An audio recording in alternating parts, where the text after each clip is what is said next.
Hey everybody, it's Sleaze Grinder's Skull here in Hell.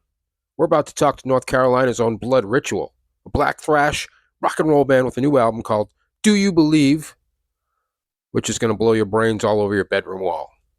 Let's check them out, and I'll see you in the pit, the fiery one.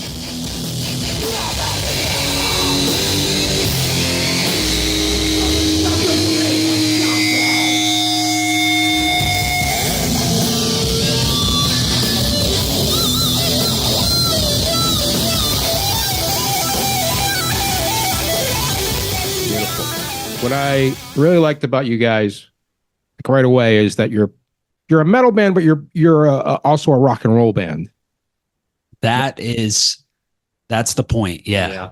And that's where I've always existed too, because I listen to metal every day of my life, but I also listen to the Stooges and the Jesus and Mary Chain and Sisters of Mercy and all that kind of stuff. I think you need to incorporate it all into the sound, and I think that's what you've done. And Yeah. I think definitely like lyrically, like I wanted to pull more from early Kiss, the Stooges. Definitely there's some blatant Stooges worship in there. And then also like just the attitude. That's how we wanted to present it. That it's like we could sing about like bombs dropping and like death and destruction, but that's not like, it's not us, really. That's not us. Right.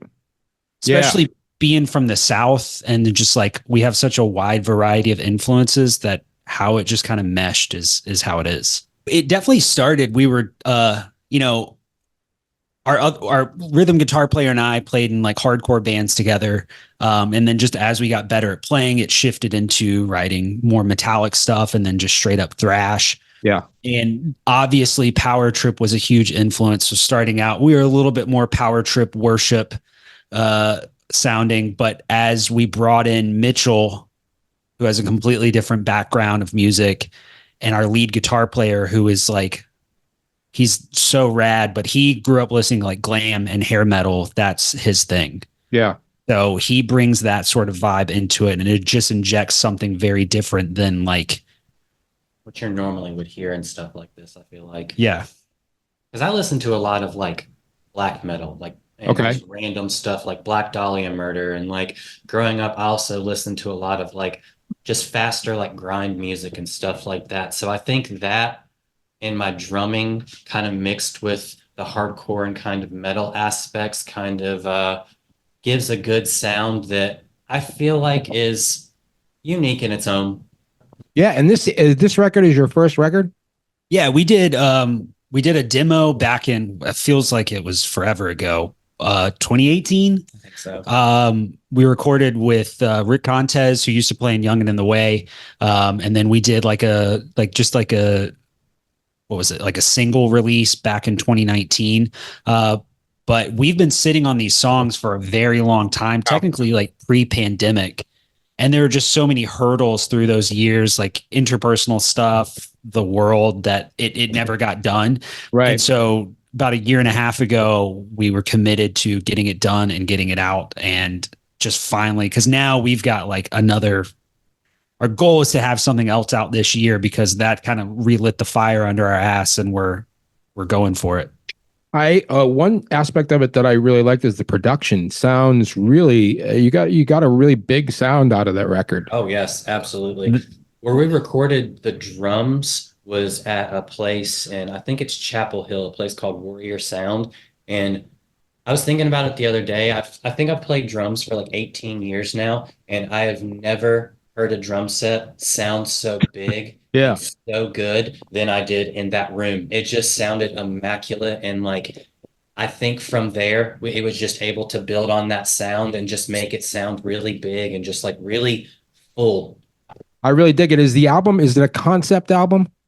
So it's very loosely a concept album, like extremely loosely. Yeah. The first song on the album was the first song that I wrote lyrics for, and at that time I was like fucking sick of playing music. I wanted to do anything else. Wow. And then the pandemic hits, and I realized, oh no, like I don't know what I would do without this. Yeah.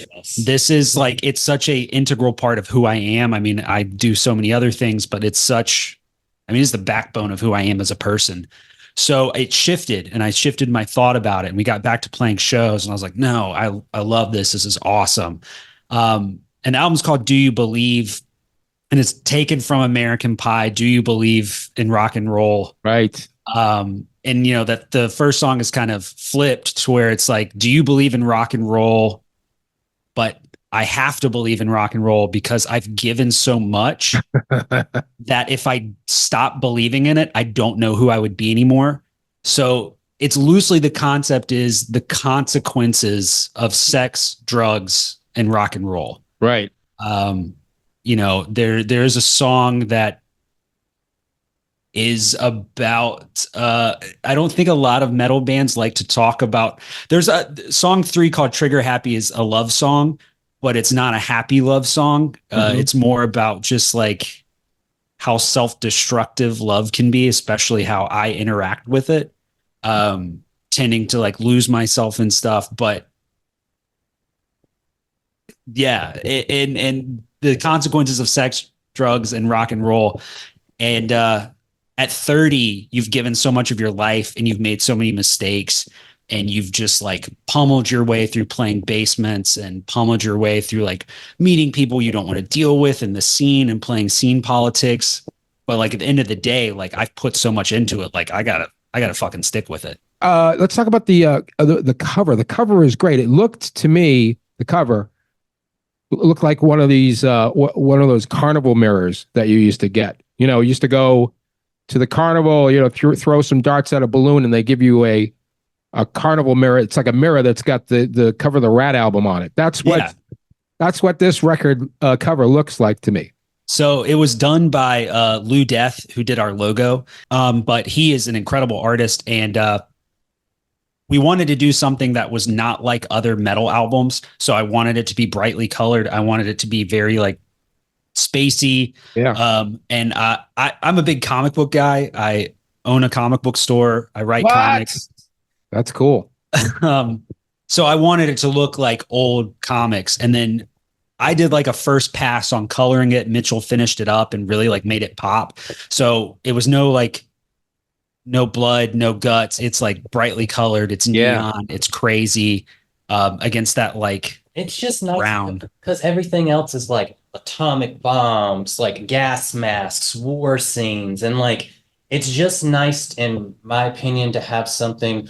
One, I think it fits us because war and like all that other stuff doesn't really fit with us. Like I feel like this kind of fits more of our style, and also it helps stand out from everything else. I can't think of another band that sounds like that has art like that. Like you're not going to choose pop and colors like that, because when I colored it, I just looked at old comic books and just tried to use those bright colors, and just like make it stand out.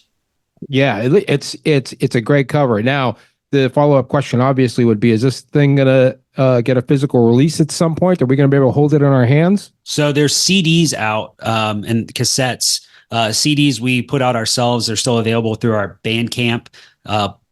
And then Bitter Melody Records, which is a North Carolina-based record label that does hardcore metal, some country stuff, did cassettes.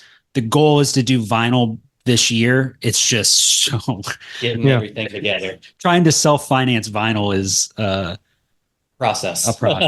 Right now, we're just having fun having it out. Yeah. It took so long and it was so much work that it just feels good to be able to share it with people. Oh yeah, I'm sure it does. We've been playing these songs for so long that now people are like, oh, that rocks. Like I can hear it. That kicks ass. Like it's so cool to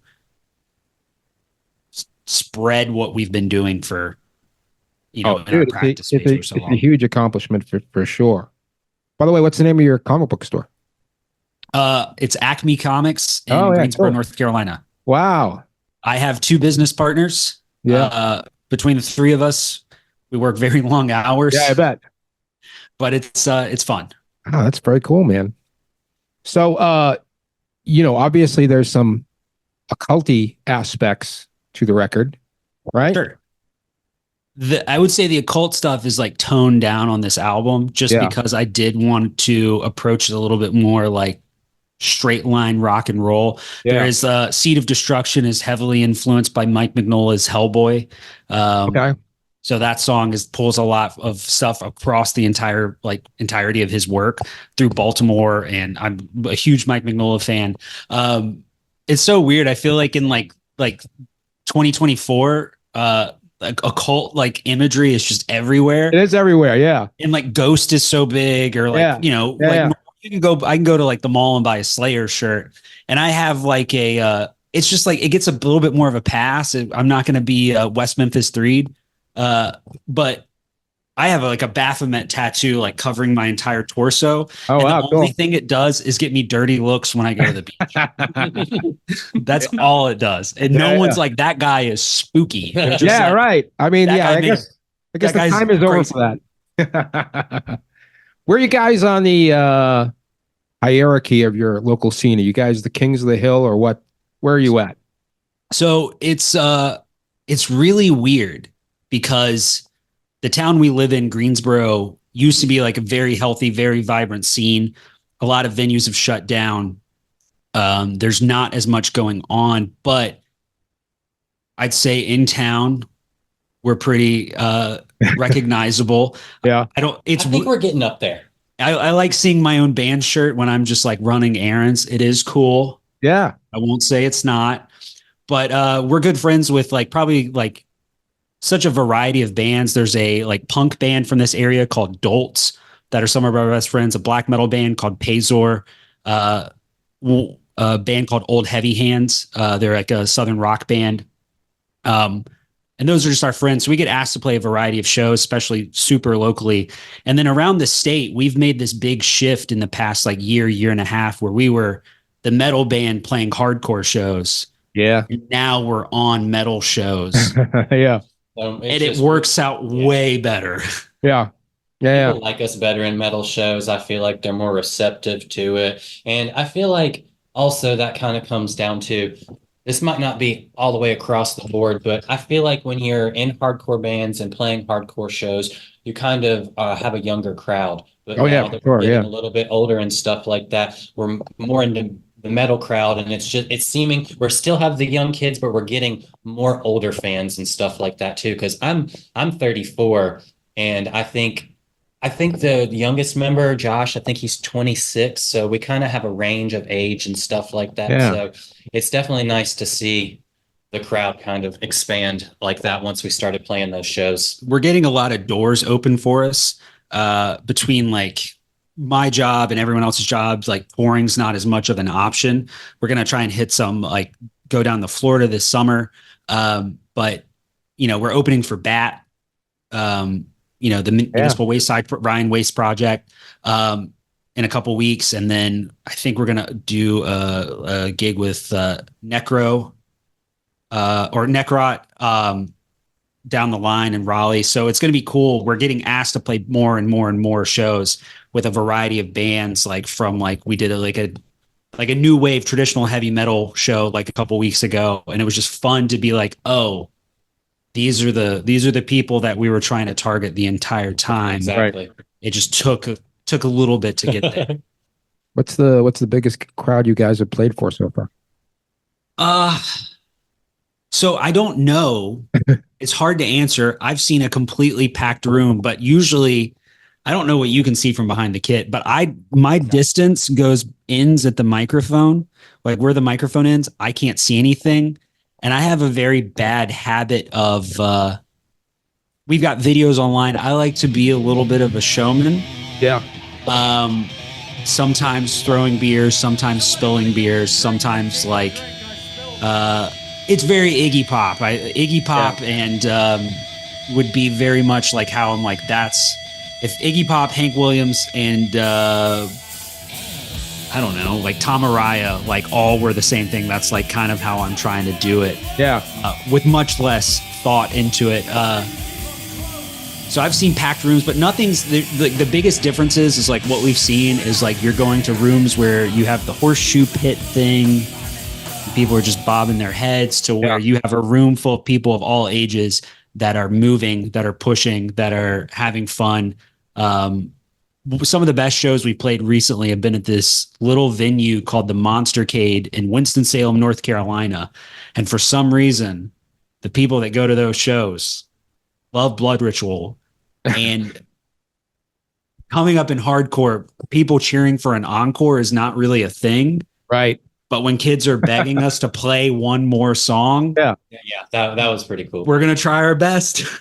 I will say, like around here, since how he was saying earlier, kind of going back to your question of the biggest shows, there's a lot of the nicer venues closed, and there's still like one in town, but realistically, it's huge. It probably had. This is just an estimate. Probably 1,000 cap. Yeah. Okay. Yeah. There. Even if we've played there a couple times, you can fill that place with 500 people, and it feels like there's no one there. Yeah. So recently, a lot of the shows we've been playing have been in, I would say, smaller places or like smaller bars and stuff like that. And not that I don't like big shows, but those shows have been where it's at. We're a foot off the ground, if that. If not, we're on the floor. We're playing to people. It's so many people packed in. Like there's 100 people packed in a 50 person room, and they're pushing, falling on the stage. So like that stuff is like, I don't care if I'm playing to hundreds and hundreds of people. If I'm playing to 50 people, but it's people acting like that, like pushing each other on the stage, having the best time. Like we've been seeing a lot of stuff like that recently. Yeah. Yeah. I love it. So, what do you guys got planned next? What's the next big move?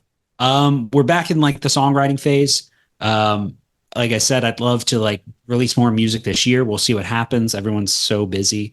I own a store. Our guitar player lives in Danville, Virginia. He owns a gym. And so everyone's just like on the grind, but like Blood Ritual has reprioritized itself. And if we can get a few, maybe like an EP out by the end of the year, maybe around like December, that would be ideal. But it's really just like seeing like, at one point I really thought this thing was done. I thought it was just kind of like a little hobby I had. Yeah. And we all enjoyed doing it. And then people were like, no, we like it.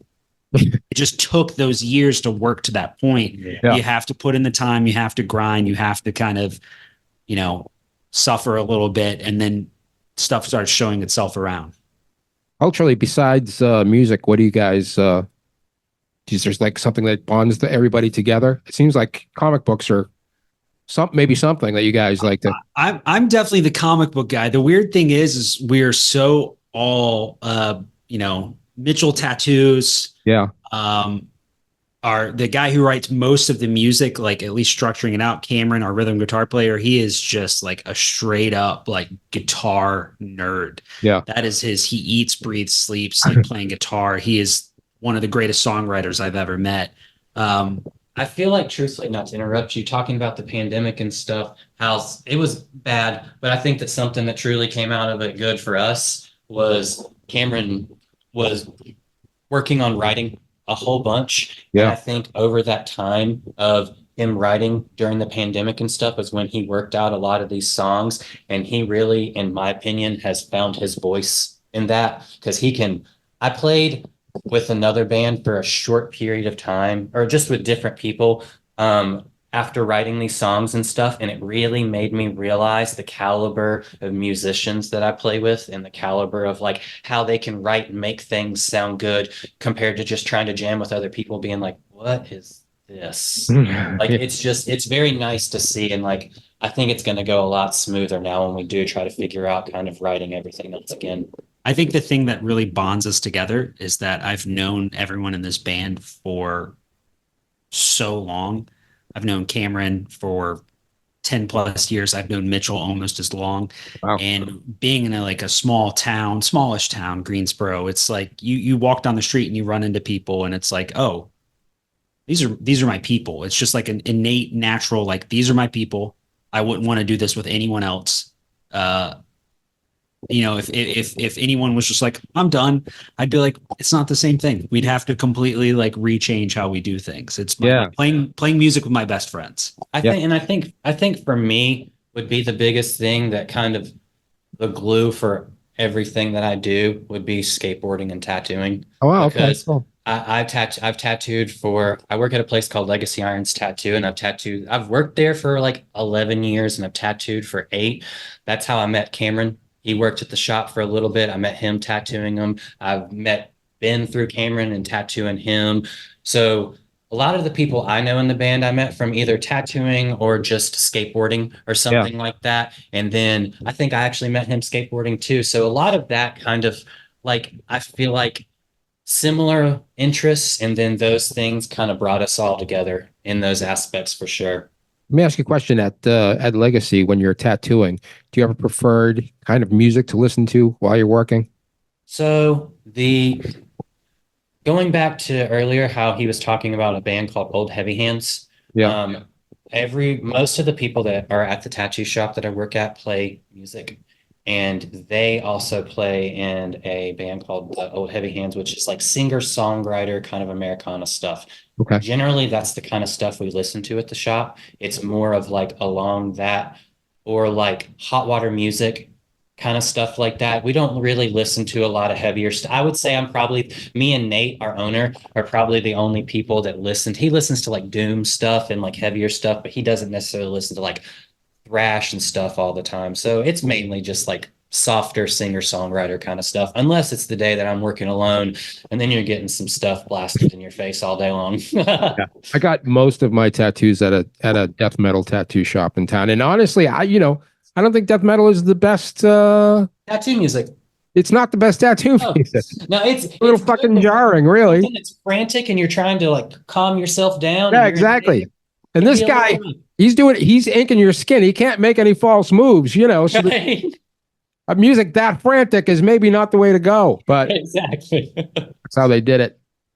Oh, well, listen, fellas, I love the record. I really appreciate you taking the time to talk to me. Of course. Absolutely. I am looking forward to what you guys do next. Thank you so much, man. I appreciate it. Awesome. Thank you. Take care.